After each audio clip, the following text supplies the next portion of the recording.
Hi. I'm making this video for the It Gets Better project. A little bit about me. I'm queer, and I love you.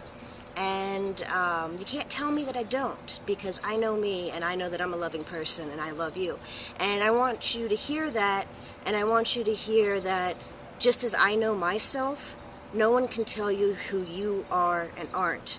So no one can tell you that you're devalued or there's something wrong with you, because you know who you are and you know that you're a good and special person.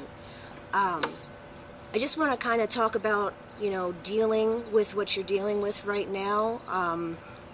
I also want to mention that, I say I'm queer. I didn't get into specifics there because this is unfortunately a problem where it's not actually about specifics. It's about people who are taking a detail and focusing on that detail and ignoring the person that they're actually dealing with. And that's something you should keep in mind as well. When people are trying to put you down, it doesn't actually have any relevance to who you are as a person, because all they're looking at is this one element that may or may not even apply to you. So there's that. Then there's coping. When it comes to coping, I've got a lot of experience in different forms of escapism. And, what I've learned from that experience is that all escapism does is remove the potential for good. You run away from the bad, and you can only cut off so much of it, but you do cut off almost all your potential for experiencing goodness and positivity in your life. So the point there is to actually put yourself out there. It's really necessary. Allow yourself to be surprised by the people around you and the people in your life. Trust your gut. That's my biggest thing, is trust your gut. You know who's a good person and who's not so much in a good place in their own lives right now.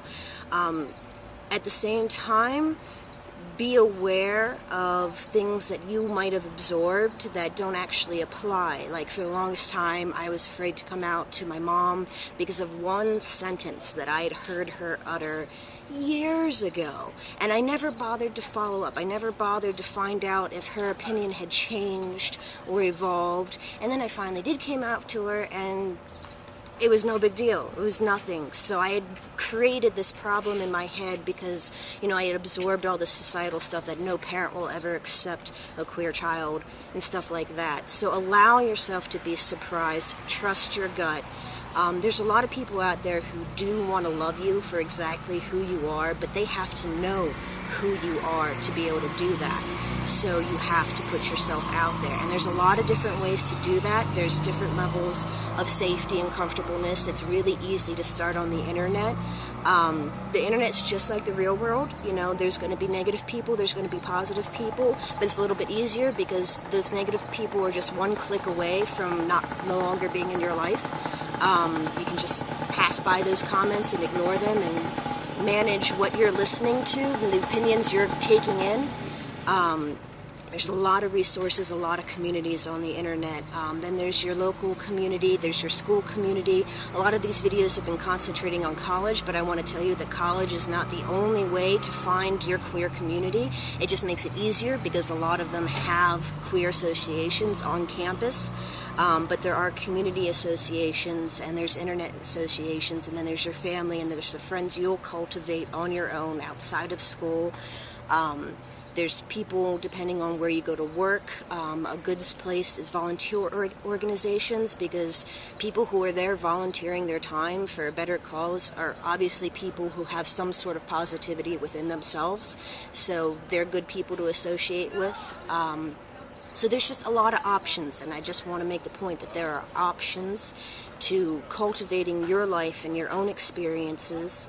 And that's a big point of growing up, is not that it gets easier to deal with hateful people, because there will always be hateful people just as there will always be positive people, but those hateful people will have less of an impact simply because you've cultivated within yourself a range of abilities to deal with them, and a range of perspectives on how to view those people and how to moderate their impact on you. And that's what maturation is, and that's what growing up is about, is just cultivating depth, as opposed to, oh my god, I'm so angry and I'm so sad and it's just so intense and it's my entire life and it's ending. I felt that. We all feel that, and it's just so raw. But once you start to experience things where you're like, yes, this sucks, but, or yes, this is good, but I can make it better, suddenly everything doesn't become less, it just becomes not more complicated, just more flavored. And that's what you're doing, is you're opening yourself up to embracing the flavors. So that's just what I wanted to say to you today, is that it gets better because you work at it and because other people want to work at it with you. Because we're all out here, we all want to help, that's why we're making these videos. I had no intention of ever putting myself out there on the internet, but here I am, and when I put this on my YouTube, I'm going to leave the comments open because I'm opening myself up to you. You can talk to me, haters can talk to me. You know, that's the way it is, but I'm choosing to accept your positivity so I can give you my positivity regardless of the potential of negative people coming into that space. And that's what I want to tell you to do, is just keep your life open, work at it, let people surprise you, be a loving person, accept love, and that way it will get better. So just remember, I'm a queer and I love you.